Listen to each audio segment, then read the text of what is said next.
We made a list of the 50 best Hallmark movies everyone should watch for you, so here's our list of another 9 Hallmark movies to watch.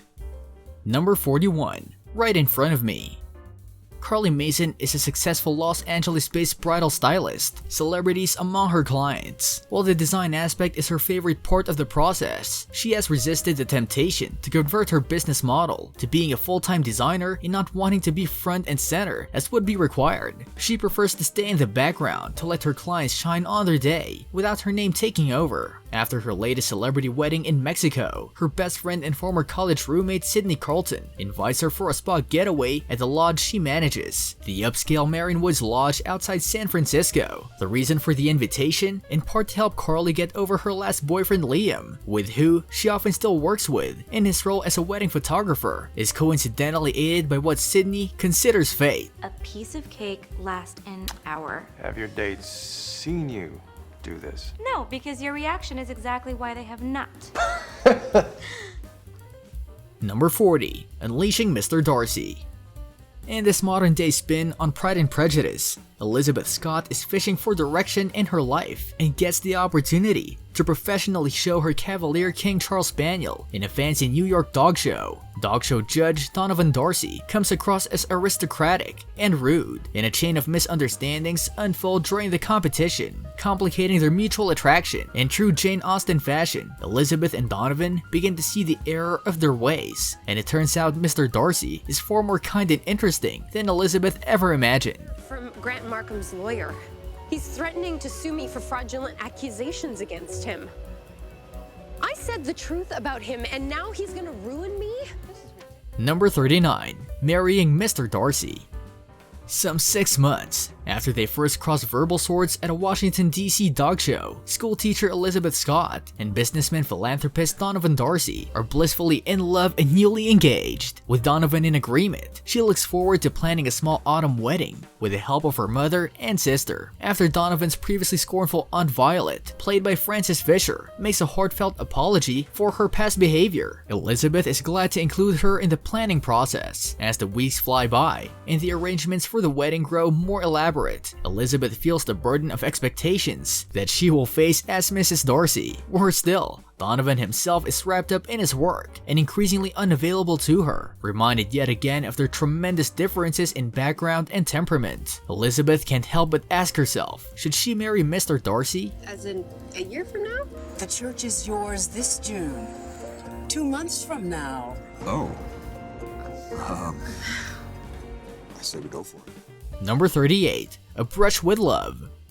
While a struggling artist takes the advice of her best friend to paint her perfect man, as she hopes this will help her find her ideal man, this leads them to finding him in real life. Check out this whirlwind of a romance on the Hallmark Channel.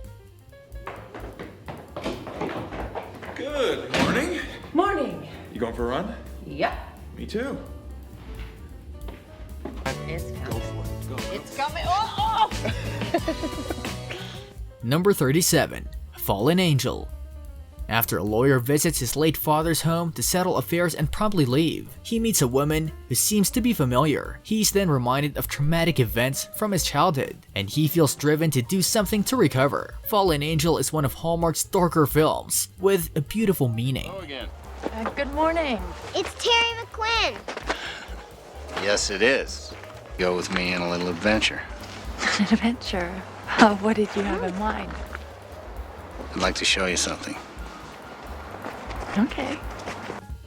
Number 36, The Note. Unlike mentor Kingston Danville, a Pulitzer Prize-winning sports reporter, Middlesbrough newspaper Hearts columnist Peyton Magruder's dwindling readership will mean dismissal unless it picks up by Christmas. She fails to rival with TV star reporter Truman at interviewing people after a local plane crash, but accidentally finds a victim's hastily handwritten note to T. All is forgiven. I love you, Dad. She bets her career at racing the clock to find the surviving descendant it was sent to, but Truman snatches the prey away in the last stage. However, then someone steps forward who excites and comforts Grace both in this matter and the regret of her life. Could a plastic baggie and a piece of paper survive all of that? I don't know. I'm asking you. I suppose anything is possible. Suggest T. Who's T? I don't know, but I want to find out. I want to find out who wrote it and give it to the person that it was meant for. Number 35. A novel romance.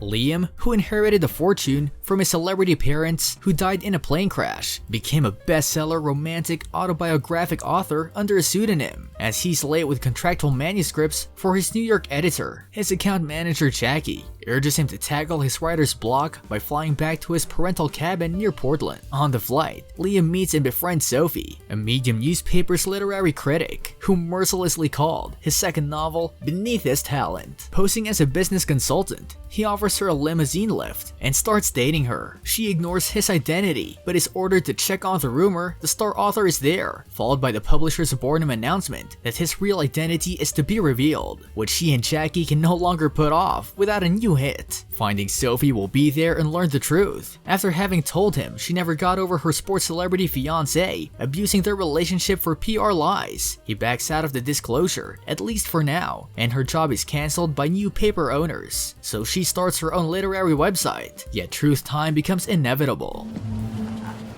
My mom always told me never to accept rides in limos from strangers I met on airplanes. Your mom gave you very specific advice.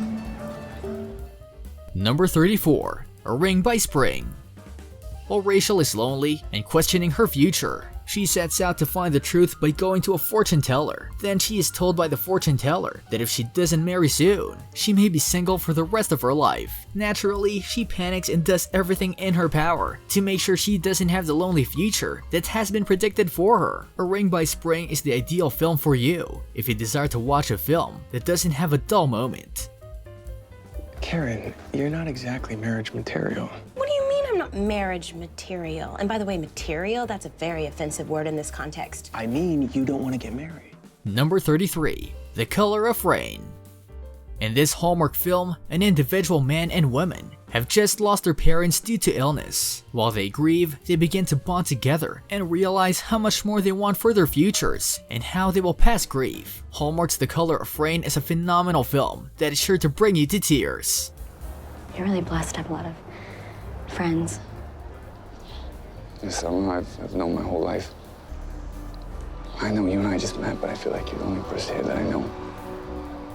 What movie did you like best? What movie was missing on our list for you? Tell us in the comments. For our biggest fans, consider becoming a member for bonus perks and access. Don't forget to check out our merch store for the perfect binge-watching apparel.